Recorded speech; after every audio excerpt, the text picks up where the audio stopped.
Bien-aimés dans le Seigneur, je vous salue au nom de l'incomparable grand Seigneur Jésus-Christ, notre Maître, l'unique, incomparable, l'unique, incorrigible Jésus-Christ, l'unique qui nous bénit, qui nous fortifie et qui nous protège. Merci à l'Église de Christ, à vous tous qui nous posez des questions, afin de mieux comprendre les Saintes Écritures. Eh bien, mais nous recevons plusieurs questions, mais malheureusement, nous ne pouvons pas toutes les répondre au même moment. Voilà pourquoi nous les répondons les unes après les autres. Parmi ces questions, nous avons partagé avec le GIEC afin d'avoir la précision concernant les Écritures. Les questions que j'ai prises ici, ce sont celles-ci, 3 questions.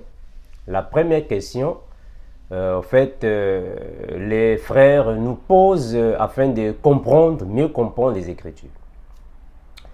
Plusieurs croyances confirment, c'est-à-dire que plusieurs églises, plusieurs personnes confirment qu'une fois que nous sommes sauvés, c'est fini, il n'y a plus rien à faire, parce que nous sommes déjà sauvés.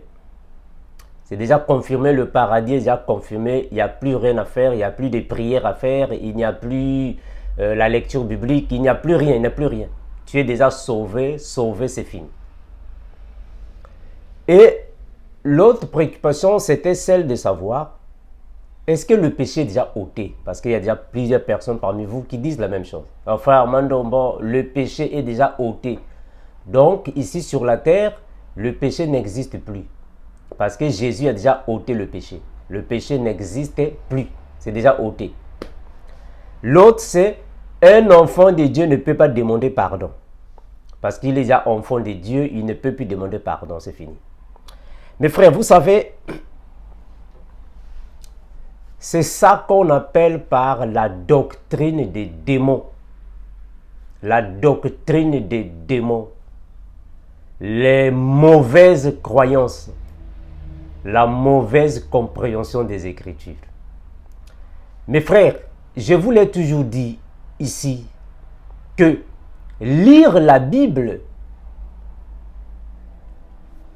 peut être une chose habituelle à tout le monde.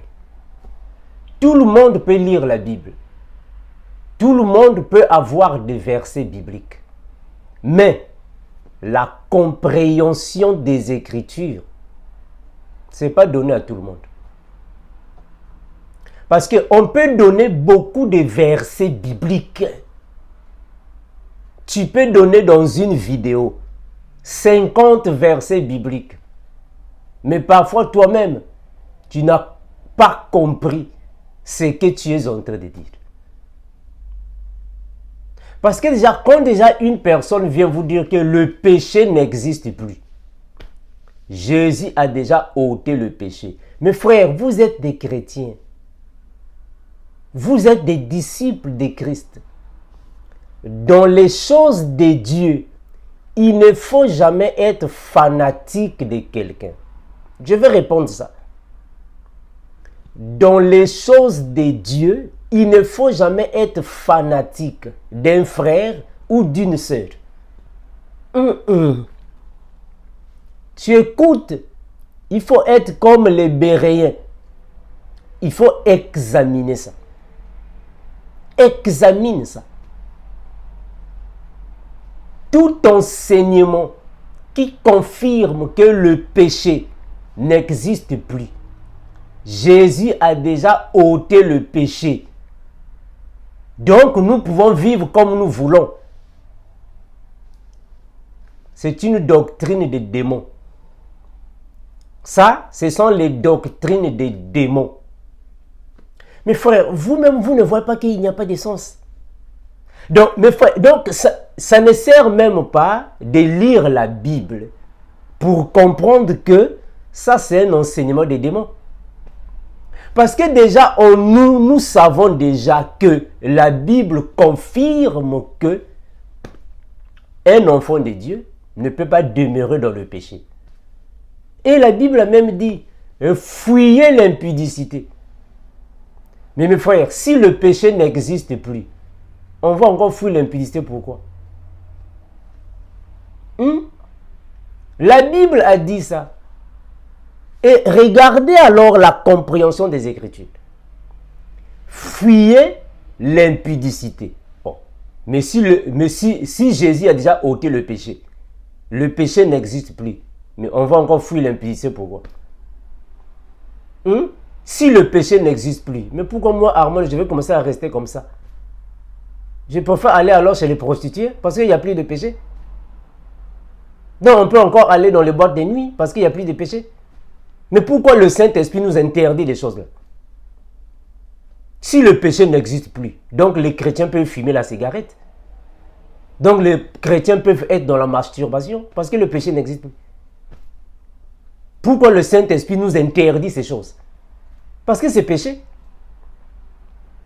Si le péché n'existe plus, mais pourquoi l'enfer? Il faut que le Seigneur puisse annuler l'enfer. L'enfer ne devrait pas exister. Mais pourquoi la Bible dit que l'ivraie sera jeté dans le feu? Oh, mais il n'y a plus le péché, non? Mais pourquoi il y a encore l'ivraie et le blé? S'il n'y a plus le péché.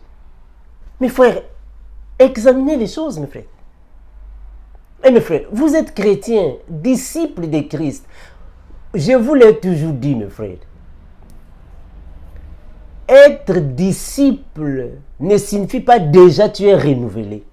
Soyez renouvelés, mes frères. Renouvelez-vous avec la parole du Seigneur, le Saint-Esprit. Soyez renouvelés. Il y a des enseignements dans les réseaux sociaux que vous ne pouvez pas dire Amen. Ah, non, mes frères. Vous êtes des enfants de Dieu, non? Vous avez quand même le cerveau, non? Mettez quand même votre cerveau en évidence. Comment est-ce que quelqu'un vient vous dire, ou les gens vous disent, il y a même une sœur qui m'a dit ça. Une sœur m'a dit ça. Un frère Armando, le péché n'existe plus. J'ai dit, ah bon? Le péché n'existe plus. Oh, mais pourquoi je me torture? Mais frère, comment est-ce que vous comprenez les Écritures, vous? Vous comprenez la Bible comment? Hein? Le péché n'existe plus. Ça, c'est grave, ça. Mes frères, tout enseignement que vous pouvez écouter, disant que Jésus a déjà ôté le péché, fuyez ces hommes-là. Ça, c'est un enseignement des démons. Hein, frère? C'est démoniaque. Le péché existe dans le monde. Je viendrai, je vais faire une vidéo, je vais en parler. Ça veut dire quoi? Jésus a ôté le péché du monde. Ça veut dire quoi? Je vais en parler dans une vidéo afin que vous compreniez. Parce qu'il y a beaucoup de gens apparemment qui se prennent pour des enseignants de la Bible, mais la compréhension n'est pas bonne. La compréhension est mauvaise. Comment est-ce que vous pouvez dire aux chrétiens que le péché n'existe plus? Ça, c'est quoi ça? Ça, c'est quoi? Si le péché n'existe plus, mais pourquoi le Saint-Esprit nous interdit de faire certaines choses? Il y a des choses que les chrétiens ne peuvent pas faire. Interdit aux chrétiens. Et mes frères, celui qui a le Saint-Esprit ne peut pas se masturber. Tu vas commencer à te masturber. Le Saint-Esprit va t'interdire. Pourquoi? Mais parce que c'est péché. Mes frères, est-ce que vous comprenez, mes frères?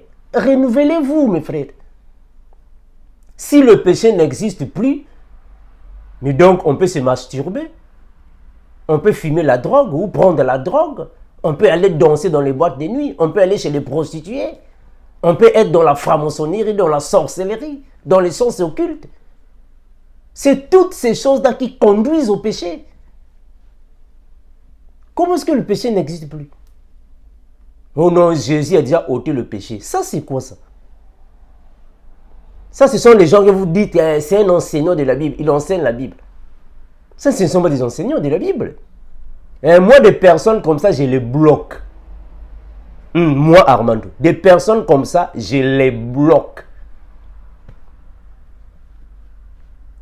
Parce qu'ils conduisent le peuple de Dieu à la perdition. Je les bloque.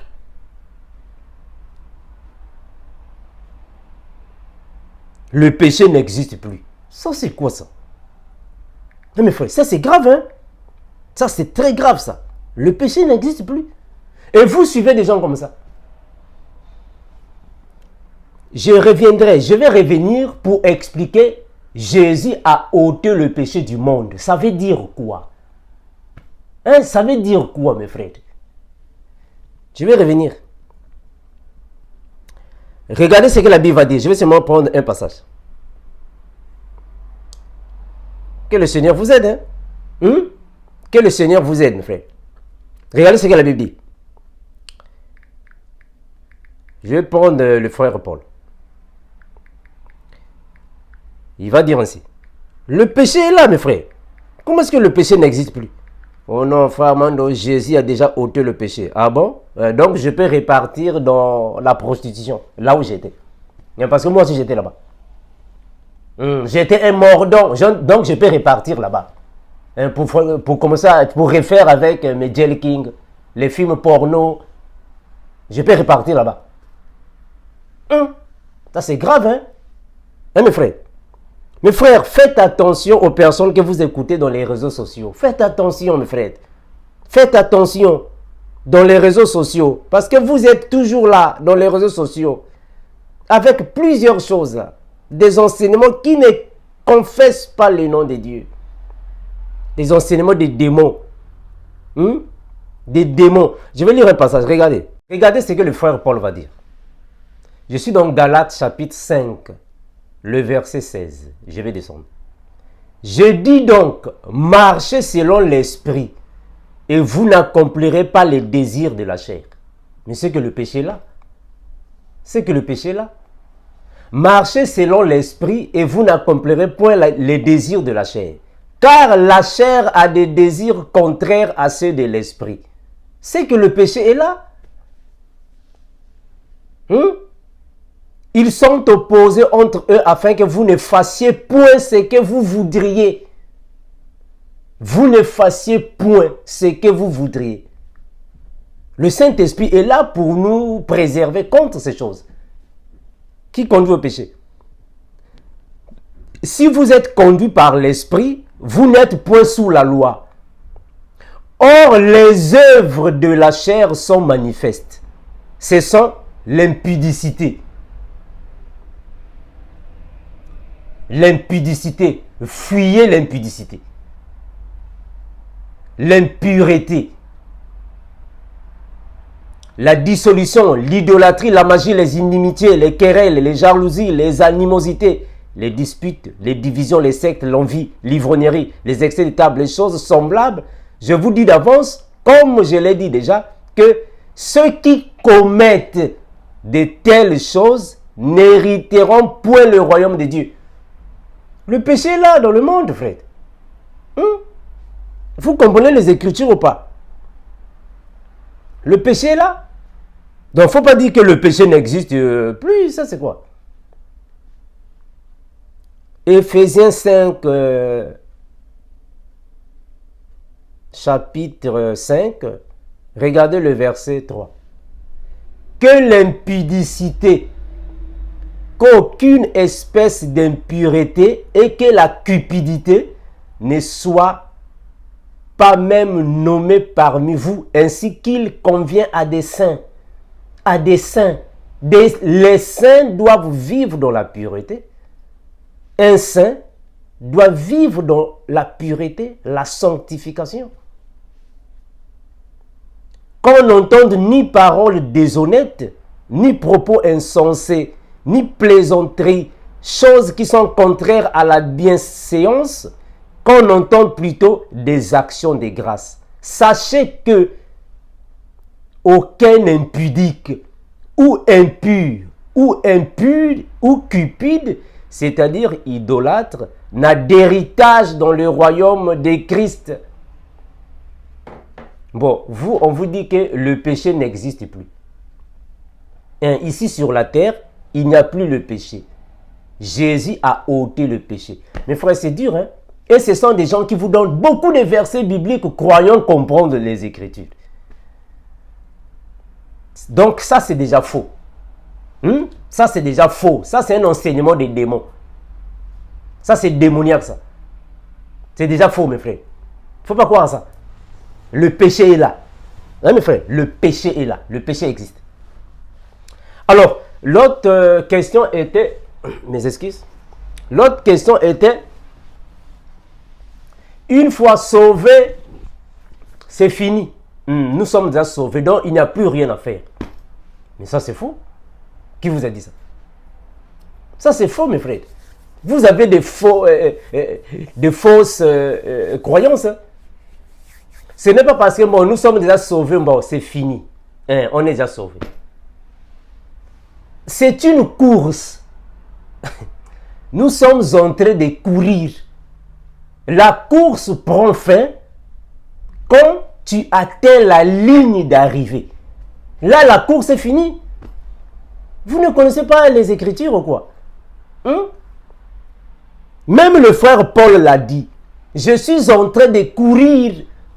Donc la course n'est pas encore arrivée, Lota. C'est quand tu meurs, c'est là que la course est finie.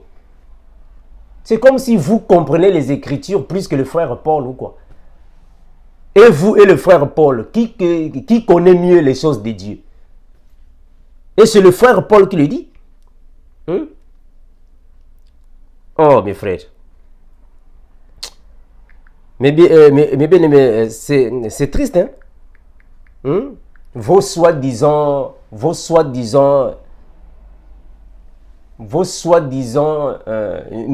ministres de la parole. C'est triste, hein, frère? Éphésiens 3,14, la Bible dit ainsi. Je cours vers le but pour remporter le prix. Il n'a pas encore fini de courir. Il est en train de courir pour remporter le prix. Donc ce n'est pas bon, je suis prédestiné. Je suis déjà sauvé. Et c'est fini, je vais rester bras croisés. Non, la course n'est pas encore finie. Il faut courir jusqu'à atteindre le but. Je prends un autre passage, mes frères. C'est triste, mes frères. Ah, mes bien-aimés. 2 Timothée 4, 7. J'ai combattu le bon combat. J'ai achevé la course. J'ai gardé la foi. Très important, frère. J'ai achevé la course.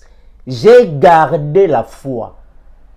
Donc, aussi longtemps que tu es ici sur la terre, en train de vivre parmi les humains, tu n'as pas encore achevé la course. Non, la course n'est pas encore achevée. Il faut achever la course. Et il faut garder la foi.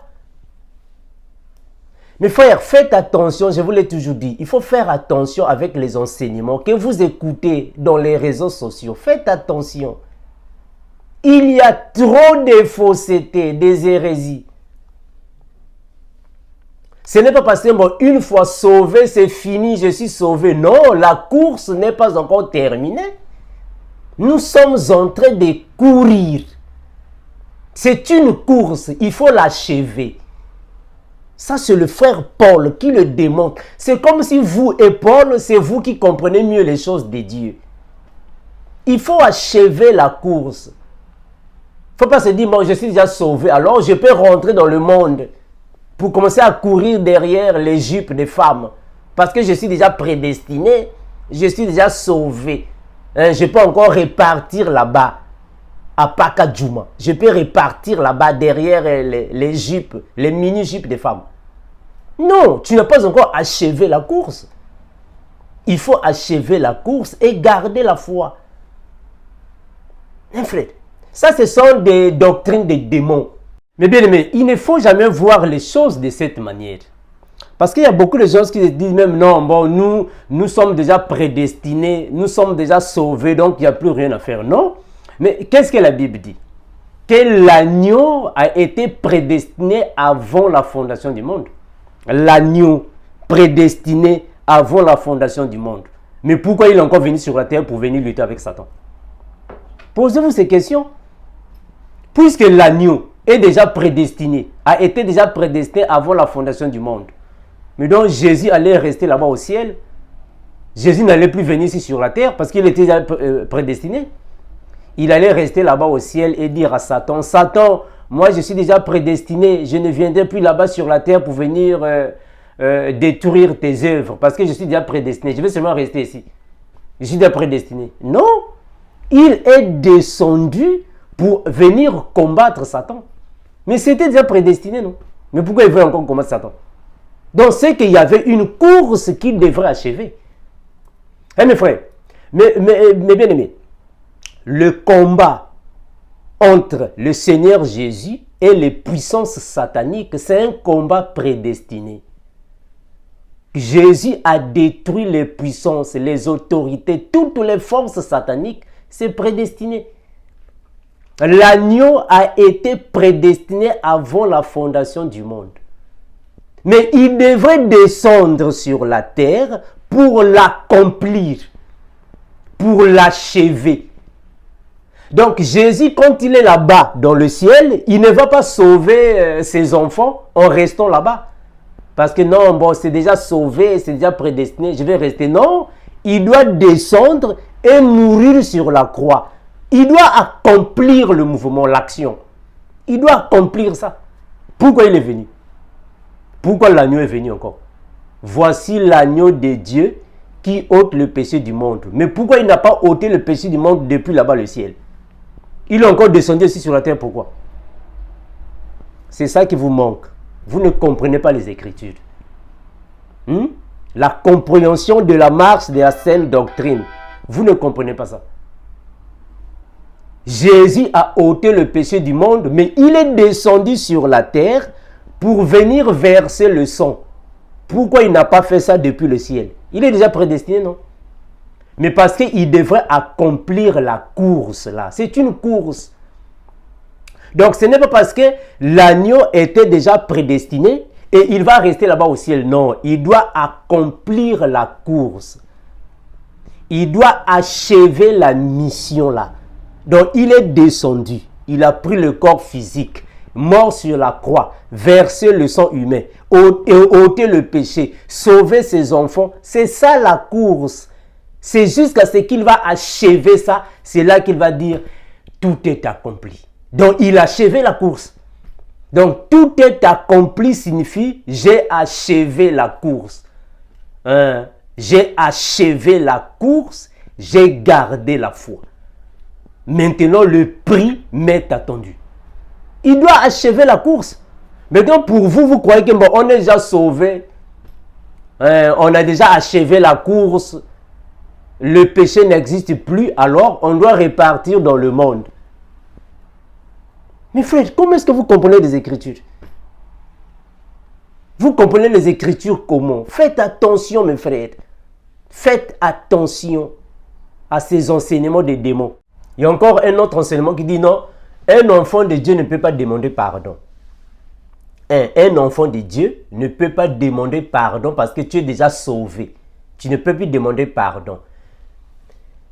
Je vais attirer ici l'attention de mes frères et mes sœurs. Vous qui aimez les Écritures, vous qui êtes sincèrement les disciples de Christ, j'attire ici votre attention. Je vous attire l'attention. Faites attention, mes frères, aux enseignements des réseaux sociaux. Je répète ça. Faites attention aux enseignements des réseaux sociaux. Parce qu'il y a plusieurs personnes qui se sont autoproclamées enseignants de la Bible. Parce qu'ils connaissent beaucoup de versets bibliques. Il a l'habitude de lire la Bible. Il se prend pour enseignant de la Bible.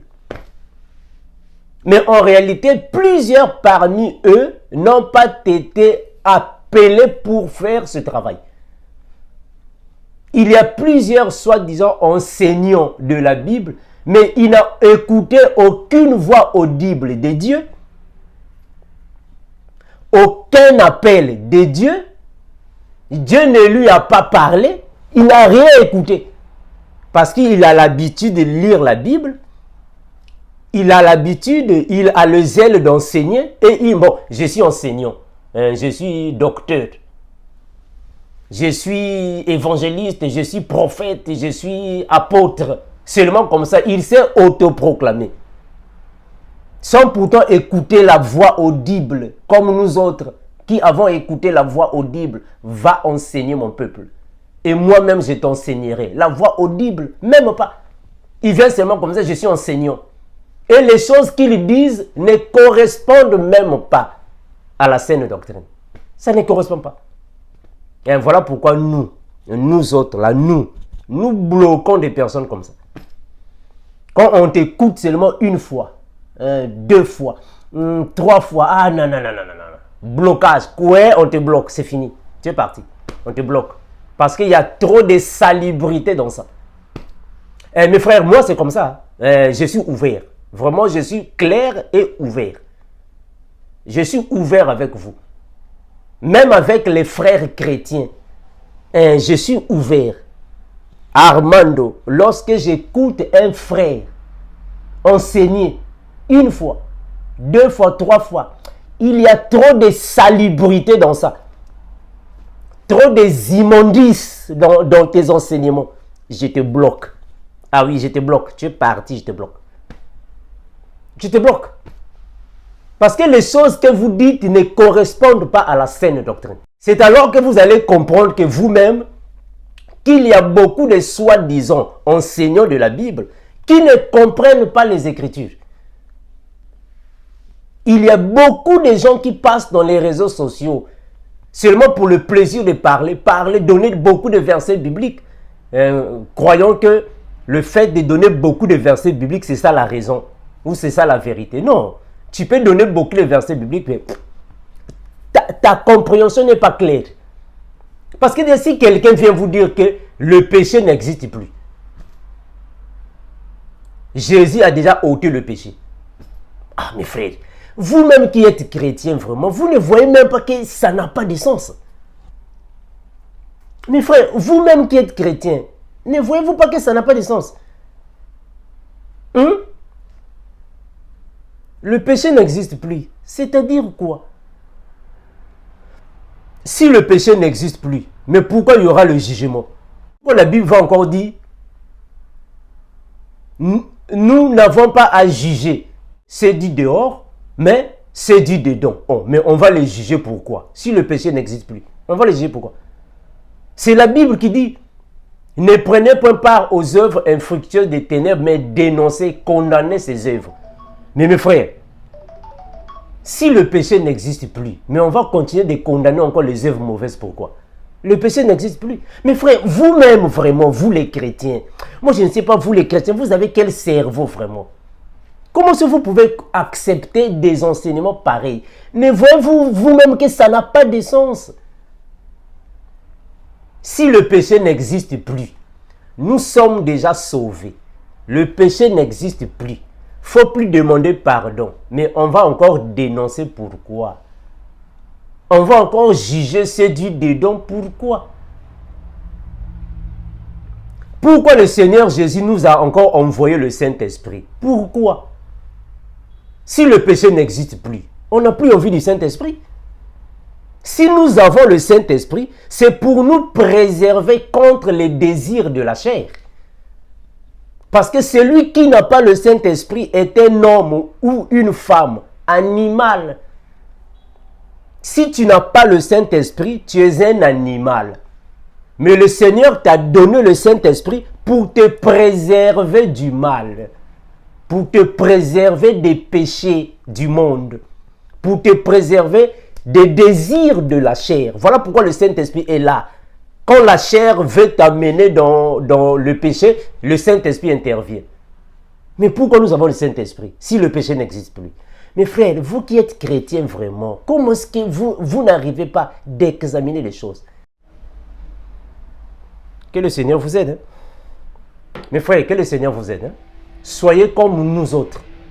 Mes frères, ayez la paix dans le cœur. Ayez la paix. Dès que vous écoutez des faux enseignements, bloquez ces personnes-là. Parce que plusieurs personnes ont déjà reçu l'esprit de l'égarement, la puissance de l'égarement. Même s'il y a des faussetés, amen, amen, amen. Vos enseignants, il y a des choses qu'ils disent qui ne sont pas correctes. Mes frères, moi, votre frère, je vous l'ai toujours dit. Il n'y a que Jésus-Christ qui est incorrigible. Nous sommes tous corrigibles. Lorsque vous me voyez avec des erreurs, des incorrections, des hérésies, appelez-moi et corrigez-moi. Si réellement votre correction est juste, logique, je dirai Amen. Et je vais me conformer. Mais si votre correction ne correspond pas aux Écritures, on va partager la Bible. C'est ça les enfants de Dieu. Parce que nous ne connaissons pas toute la vérité. On ne connaît pas toutes choses. Il y a des choses que nous ne connaissons pas.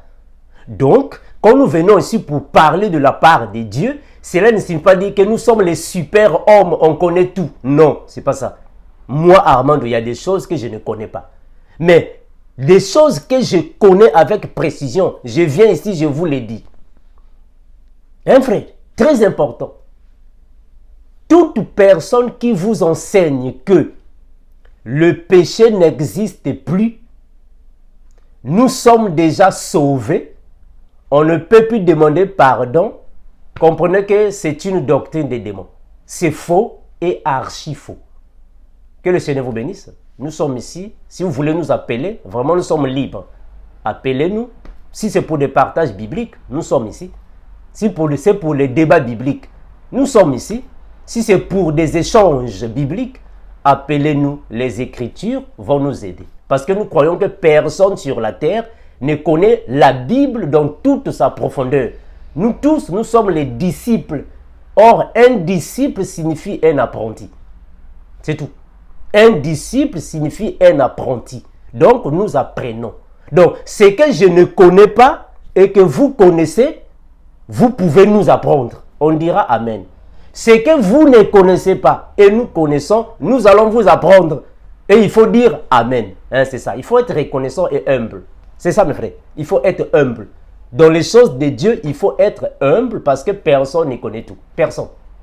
Hein, personne ne connaît tout. Donc, il faut être humble. Donc, là où on a dit la vérité, nous dirons que c'est vrai. Mais là où on a dit les faussetés, on vous dira que c'est faux et archi faux. Nous avons tous alors écouté ce passage. Frère Londi, est-ce que tu peux répondre à mon frère, pardon?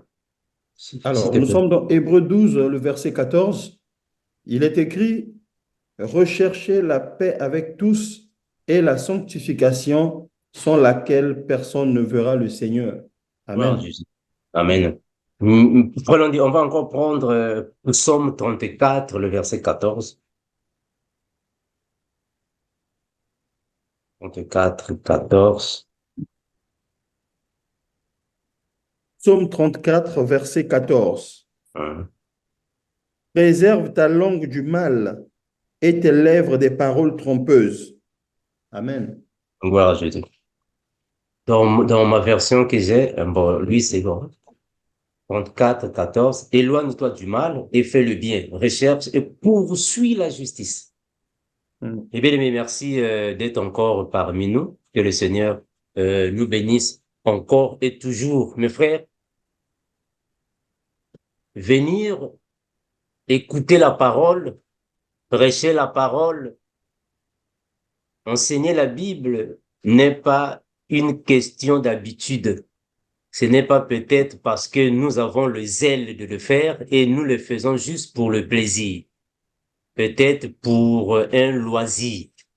Mais c'est pour nous préparer pour ceux qui ne sont pas encore prêts, parce que certains parmi nous sont déjà prêts, parce que nous croyons déjà être prêts, mais pour que nous puissions alors tirer encore la main de ceux qui sont encore restés derrière, parce que nous sommes les athlètes, ceux qui sont encore restés derrière, pour alors les tirer afin d'être dans la même course avec nous. Mes frères, La Bible nous confirme que nous devons nous éloigner du mal. Donc, nous comprenons que la chose la plus importante pour toi et moi qui sommes disciples de Christ, ce n'est pas peut-être la nourriture solide.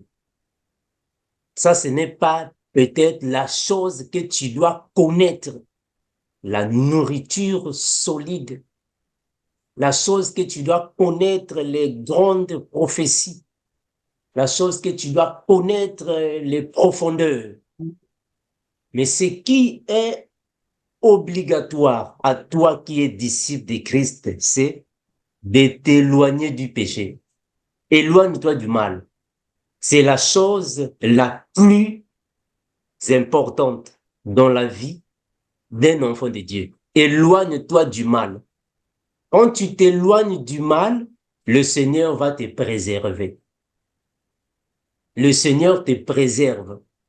C'est là qu'il va alors surgir l'amour de Dieu en toi, la protection de Dieu en toi. Le Seigneur veut que nous puissions nous éloigner de toute chose qui conduit à la perdition. Recherchons ça.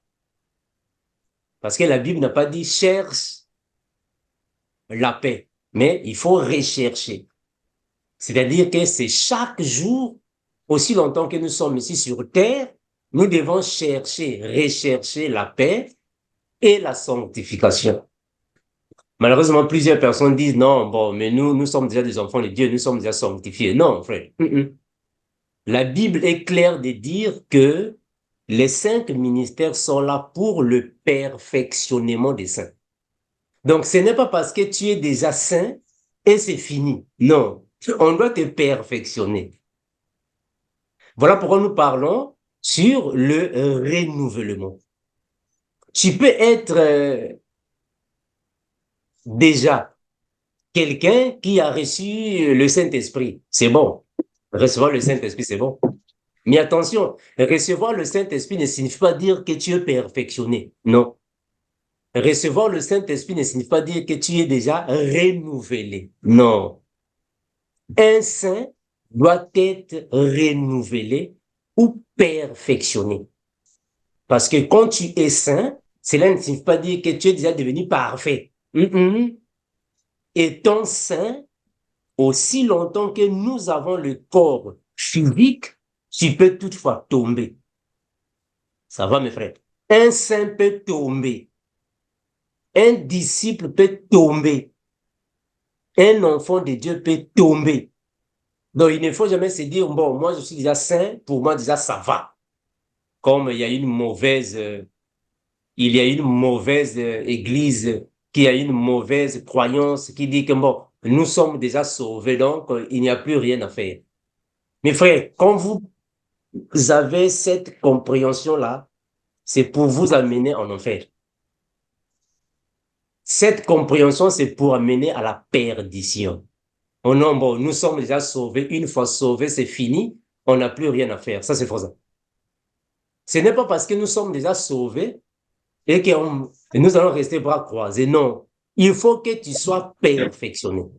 Nous sommes dans Éphésiens. Frère Landy va nous aider avec Éphésiens. Nous sommes dans Éphésiens,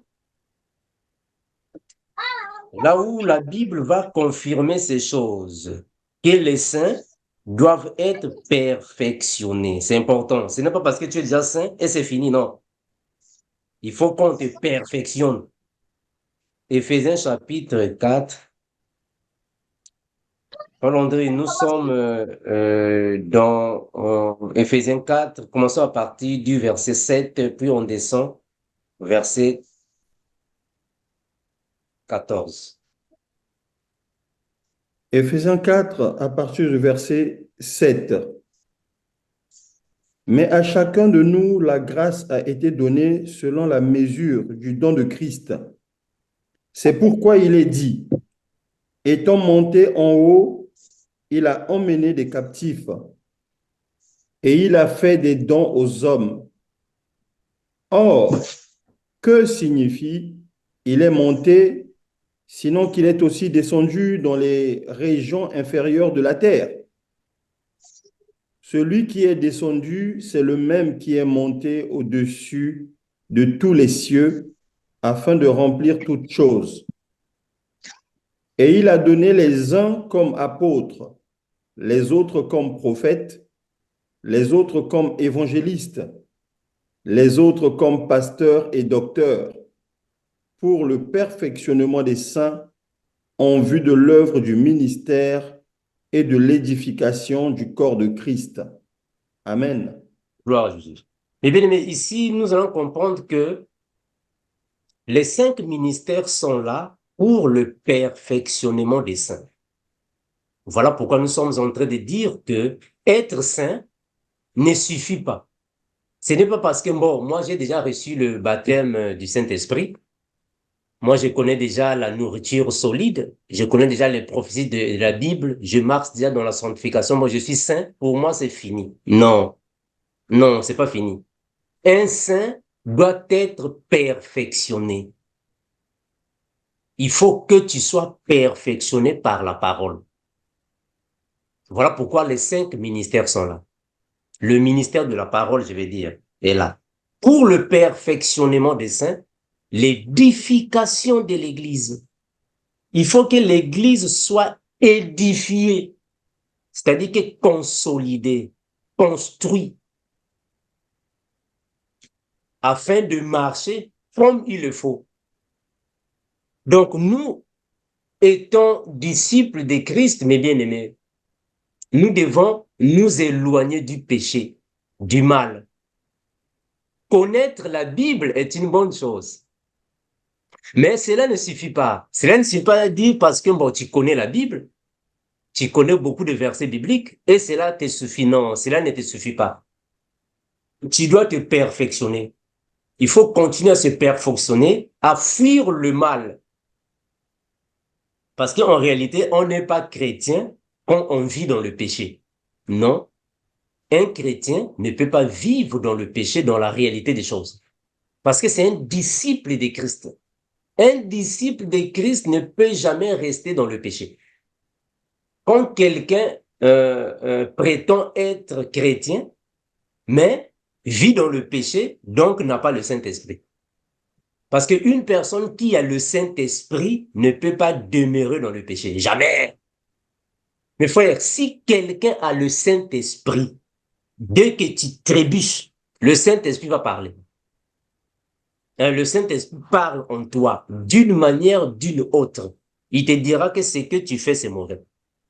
Mais le Saint-Esprit ne va pas seulement te parler à l'oreille, à une voix vive, à une voix audible.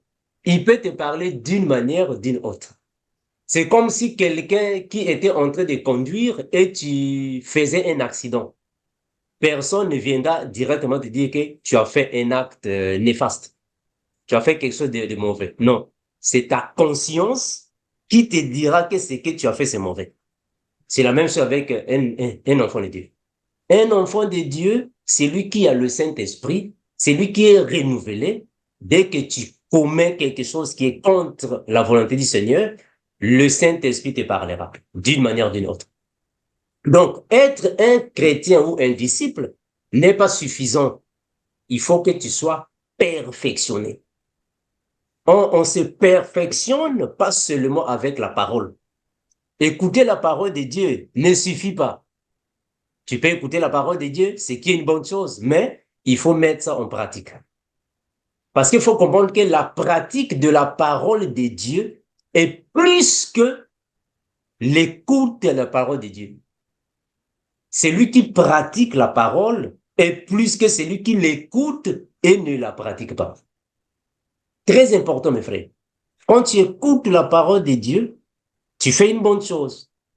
Mais il faut mettre ça en pratique. Il faut mettre ça en pratique. Parce que si tu ne mets pas ça en pratique, c'est comme si tu ne faisais rien. On va prendre un passage biblique. C'est que la Bible dit. Regardez, mes frères. Celui qui écoute la parole et ne met pas ça en pratique est semblable à ceci. Frère Landry, nous sommes dans la Bible. La Bible nous aide, mes frères, pour prendre des exemples concrets afin que vous puissiez vous-même comprendre ce que nous disons. Nous sommes dans 1 Corinthiens chapitre 13, le verset 1er.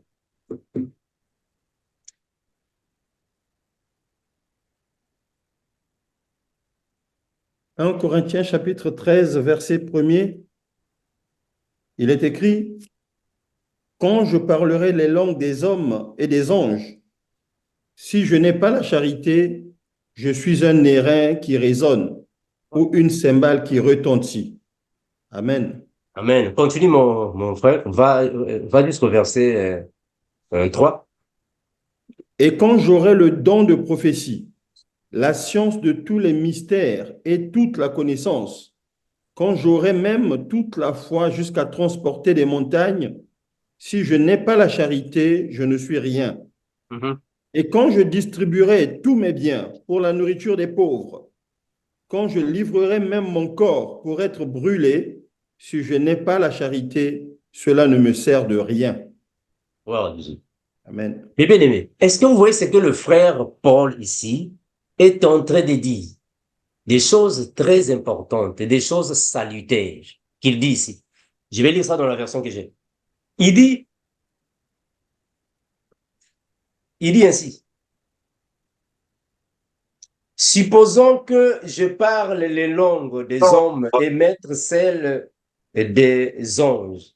Si je n'ai pas d'amour, je ne suis rien de plus qu'un métal qui résonne et qu'une cymbale brillante. Donc, tu peux parler en langue. Comme aujourd'hui dans les églises, bon, il y a le vrai et le faux parlant en langue, malheureusement. Ce n'est pas par cela que tu es réellement un vrai disciple de Christ. Ce n'est pas parce que bon, tu parles en langue, bon, pour toi vraiment, je suis déjà rempli Saint-Esprit. Non, cela ne suffit pas. Parler en langue ne suffit pas. Cela ne suffit pas, mes frères. Très important, cela ne suffit pas. Et il continue. Je pourrais transmettre des messages reçus de Dieu, posséder toute la connaissance et comprendre tous les mystères. Je pourrais avoir la foi capable de déplacer des montagnes. Si je n'ai pas d'amour, je ne suis rien. Donc, mes frères, nous étions en train de dire ici que ce n'est pas parce que déjà tu manges la nourriture solide et que tu es déjà fait, un homme fait. Non, c'est pas ça. Ce n'est pas parce que tu as ceci, cela, tu es déjà un homme fait. Non. Un disciple de Christ ne peut pas avoir cette notion, celle de dire que une fois sauvé, c'est fini. Nous sommes déjà sauvés, c'est fini. Comme on dit dans les fausses églises qui ont la mauvaise compréhension. Ils disent même que le péché n'existe plus. Le Seigneur Jésus a déjà enlevé le péché. Il a ôté le péché n'existe plus. C'est triste, hein? Si tu as cette compréhension-là, il faut enlever ça. Il faut ôter cette compréhension-là. C'est une mauvaise compréhension. Un enfant de Dieu doit vivre dans la sanctification. Un enfant de Dieu doit s'éloigner du péché, du mal, afin de vivre la pureté. Le saint doit se perfectionner. Donc, il ne faut jamais se dire, bon, moi, je connais déjà la parole, je connais déjà la Bible, je connais les versets bibliques, pour moi, ça suffit. Non, tu dois te perfectionner afin que le Saint-Esprit qui est en toi puisse agir favorablement.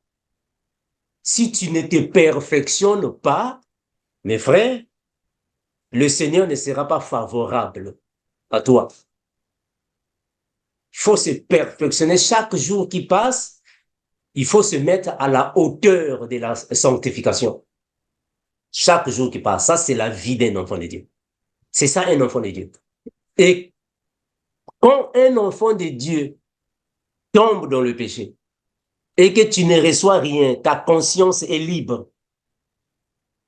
Tu n'as rien, tu ne reçois rien, tu continues dans le mal en comprenant que tu n'as pas le Saint-Esprit.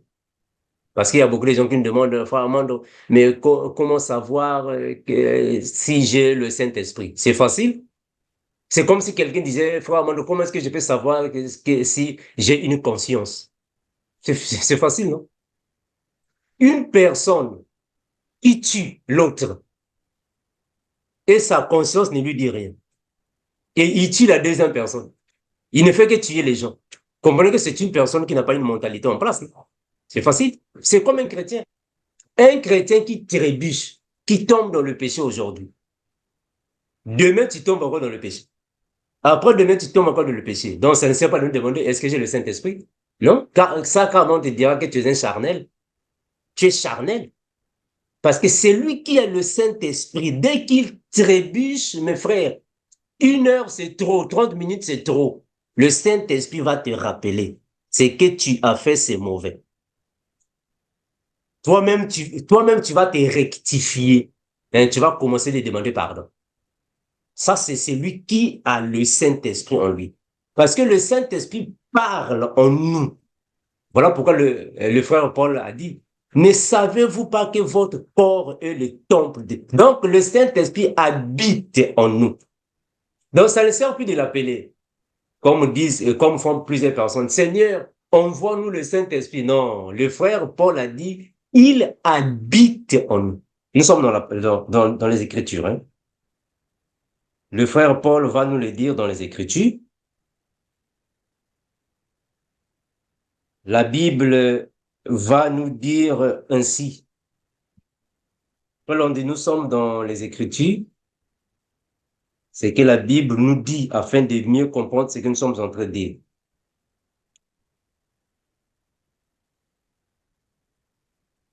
Et le Seigneur va dire ainsi par son serviteur, Éphésiens 6, 19, Éphésiens chapitre 6, verset 19.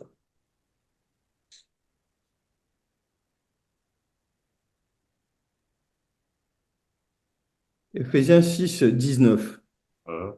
Il est écrit, priez pour moi afin qu'il me soit donné, Non, non, quand prends j'ouvre un. la bouche. Non, non, non, non, pardon, mon bien-aimé. Prends 1 Corinthiens, pardon. 1 Corinthiens 6, 19. 1 Corinthiens 6, 19. 1 Corinthiens 6, verset 19. 19, oui. Ne savez-vous pas que votre corps est le temple du Saint-Esprit qui est en vous, Voilà, Jésus. que vous avez reçu de Dieu et que vous ne vous appartenez point à vous-même? Voilà, Jésus. Vous ne vous appartenez point à vous-même. Et le frère va compléter ça dans 15 et 17. Nous sommes tous dans 1 Corinthiens, frère Landry. 1 Corinthiens 6, maintenant 15 et 16. 1 Corinthiens 6, 15 à 16. Ne savez-vous pas que vos corps sont des membres de Christ? Mhm. Prendrais-je donc les membres de Christ pour en faire les membres d'une prostituée? Ah, Loin de là.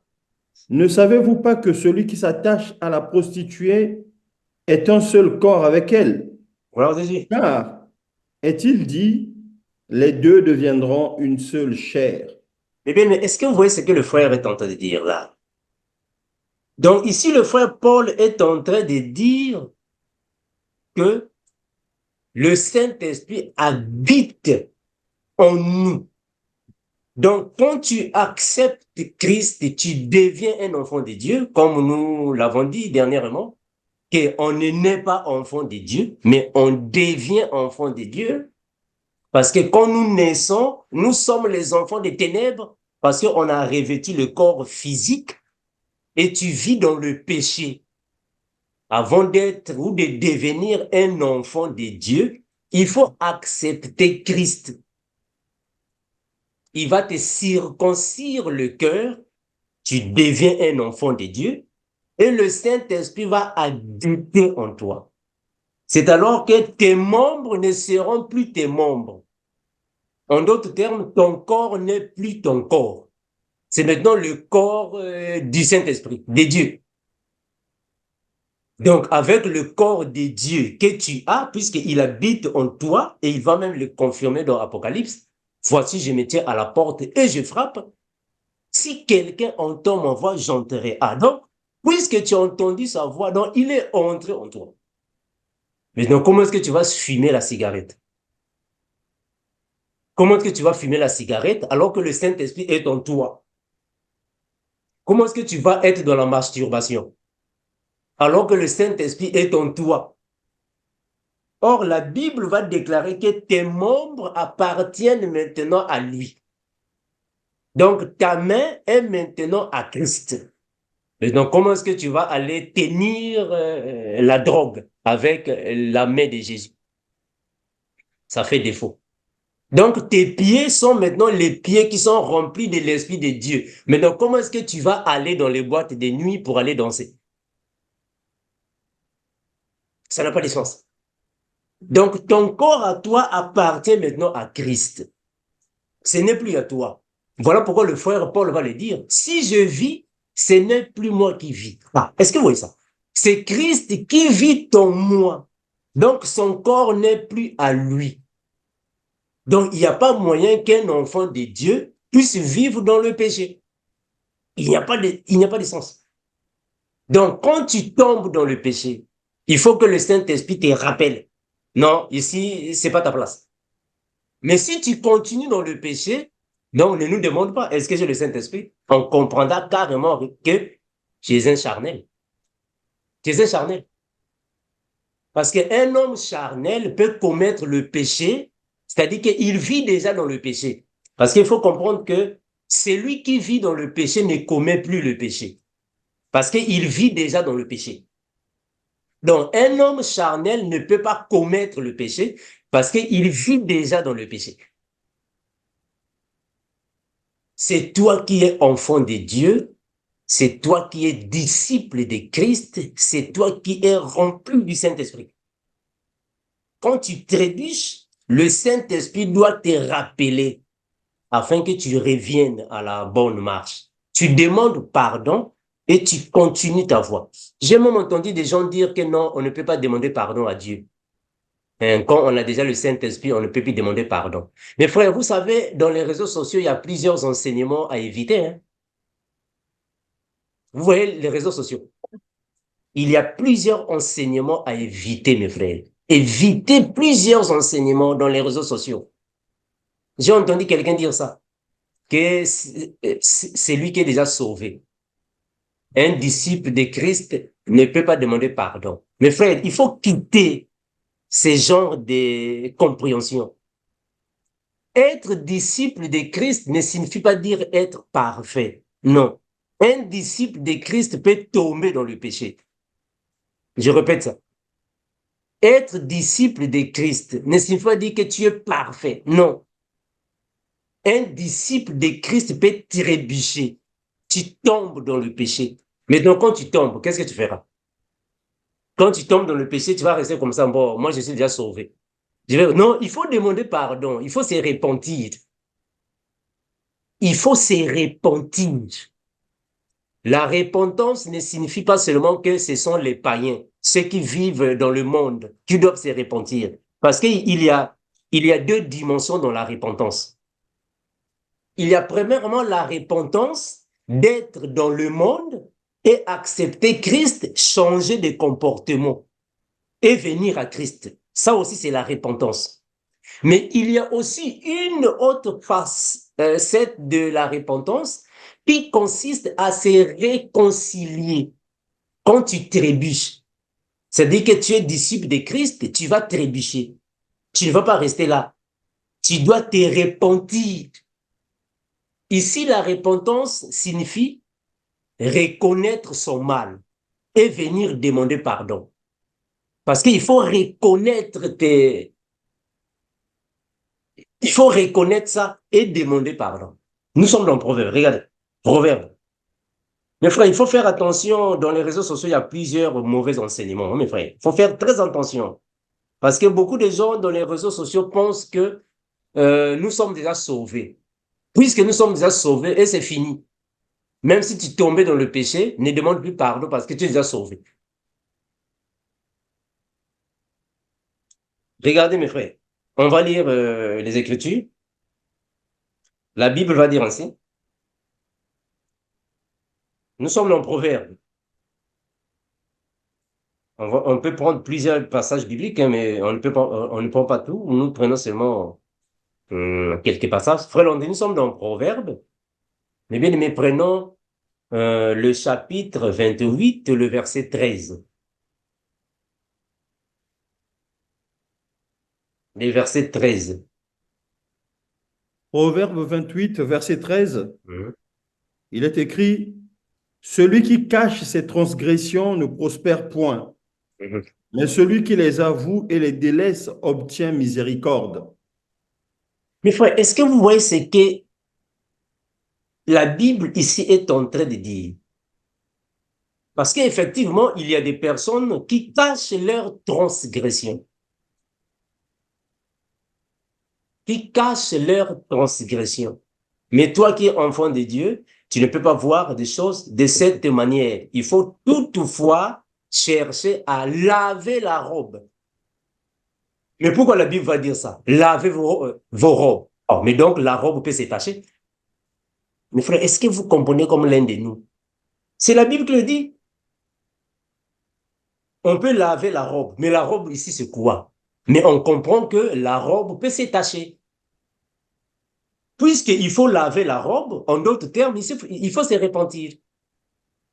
Parce que laver la robe signifie tout simplement passer par la repentance, changer de comportement. Hmm? C'est ce que la Bible dit. Lavez vos robes. Donc, la robe peut s'étacher. Mais quand ta robe s'étache, tu vas rester comme ça? Non. Nous sommes dans Apocalypse chapitre 24, pardon, le chapitre 22, le verset 14. Le chapitre 22, le verset 14. Apocalypse chapitre 22, verset 14. Heureux ceux qui lavent leurs robes, Mhm, afin d'avoir droit à l'arbre de vie et mhm. d'entrer par les portes dans la ville. Très bien. Mais bien, est-ce que vous voyez ce que la Bible est tentée de dire? Donc, on peut laver la robe.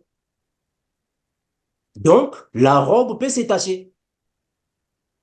Puisque la robe peut s'étacher et nous pouvons la laver, donc, celui qui a Christ dans sa vie peut tomber dans le péché. Et le Seigneur peut laver cette robe-là par sa parole, par sa puissance. Parce que nous avons aussi un frère dans les Écritures dont la robe aussi était devenue sale. Le Seigneur a lavé sa robe. Nous sommes dans Zacharie. Et mes frères, j'espère que vous voyez ce passage-là. Nous sommes dans Zacharie. Zacharie, prenons le chapitre 3. Zacharie 3, le verset 1er. Zacharie 3, verset 1er. Il me fit voir Josué, le souverain Mhm. sacrificateur. Vas-y, il faut le dire. Mhm. Il me fit voir Josué, le souverain sacrificateur, debout devant l'ange de l'Éternel, et Satan qui se tenait à sa droite pour l'accuser. L'Éternel dit à Satan, que l'Éternel te réprime, Satan, que l'Éternel te réprime. Lui qui a choisi Jérusalem, n'est-ce pas là un tison arraché du feu? Or, Josué était couvert de vêtements sales, Mhm. et il se tenait debout devant l'ange. Oh, Jésus. Merci, frère. Mais bien, mais est-ce que vous voyez la vision du frère Zacharie? Il est en train de confirmer que Josué avait des vêtements sales. Oh, mais Josué était souverain sacrificateur. Il était souverain sacrificateur. Comment est-ce qu'il a eu des vêtements sales? Donc, on comprend par rapport à ces passages que le Seigneur peut te donner le Saint-Esprit, le Seigneur peut te purifier, le Seigneur peut te sanctifier, le Seigneur peut te sauver, mais étant une personne, tu peux te salir, tu peux trébucher. Mais quand tu trébuches, tu ne peux pas rester là dans la boue. Tu dois te repentir afin que le Seigneur puisse alors laver ce péché-là, ôter. Voilà pourquoi il a dit ôter. Donc, un enfant de Dieu peut demander pardon au Seigneur. Donc, il ne faut pas avoir cette compréhension-là que plusieurs personnes ont, disant qu'un enfant de Dieu ne peut pas demander pardon. Ça, c'est une mauvaise compréhension des Écritures. on peut trébucher et on demande pardon au Seigneur. Et le Seigneur nous pardonne. Parce que le Seigneur même a dit, ça va, le Seigneur même l'a dit. Et nous pouvons demander pardon. C'est ce que le Seigneur a dit dans Matthieu. Matthieu, prenons Matthieu, regardez. Qu'est-ce que le Seigneur va dire ainsi? Il va dire ça dans Matthieu. La Bible va décrire ainsi. Voilà, nous sommes dans Matthieu. Il faut enlever, mes frères, ces mauvaises compréhensions, disant que un enfant de Dieu ne peut pas demander pardon. Il faut enlever ça, c'est faux. Matthieu chapitre 6, prenons le verset 10 à 12, frère André. Matthieu chapitre 6, verset 10 à 12. Voilà, commençons par du verset 9, afin que ce soit clair, la prière là. Voici donc comment vous devez prier. Notre Père qui es aux cieux, que ton nom soit sanctifié, que ton règne vienne, que ta volonté soit faite sur la terre comme au ciel. Donne-nous aujourd'hui notre pain quotidien. Pardonne-nous nos offenses, comme nous aussi nous pardonnons à ceux qui nous ont offensés. Ne nous induis pas en tentation, mais délivre-nous du malin. Car c'est à toi qu'appartiennent dans tous les siècles le règne, la puissance et la gloire. Amen. Voilà, Jésus. Frère André, si tu peux répondre le verset 12 seulement. Pardonne-nous nos offenses, comme nous aussi nous pardonnons à ceux qui nous ont offensés. Voilà, Jésus. Mais bien, est-ce que vous voyez ce que le Seigneur est en train ici de dire? Il est clair, non? Il est bien clair ici de dire que nous pouvons alors aussi demander pardon. Pardonne-nous nos offenses, comme nous aussi nous pardonnons à ceux qui nous ont offensés. Donc, un enfant de Dieu peut aussi demander pardon à son Seigneur afin de changer de comportement, afin que ta robe continue d'être toujours propre, parce que ta robe peut se salir. En d'autres termes, tu peux trébucher. Tu peux trébucher. Et bien, on va prier. Père, merci incomparable, c'est toi qui es Seigneur Dieu, qui garde, fortifie tes enfants. Nous te remercions infiniment, Seigneur Jésus, parce qu'il n'y a que toi qui connais tes enfants. Merci pour toutes choses. Garde, protège toujours. Ton magnifique nom, Père, nous avons prier et nous disons Amen. Merci, mes bien-aimés. À nous revoir le week-end prochain, Christ voulant. Merci, bye bye. Bye à tous. Bye bye. Voilà, Jésus. Bye bye, ciao. Voilà, Jésus. Bonne soirée à tous. Merci, bonne semaine. Allez. Bonne semaine. Merci, mes bien-aimés. Bye. Bonne soirée, soirée bénie. Merci. Salutations à tous. Demeurons bénis dans la paix et la joie de Christ. Merci, sœur Pierrette.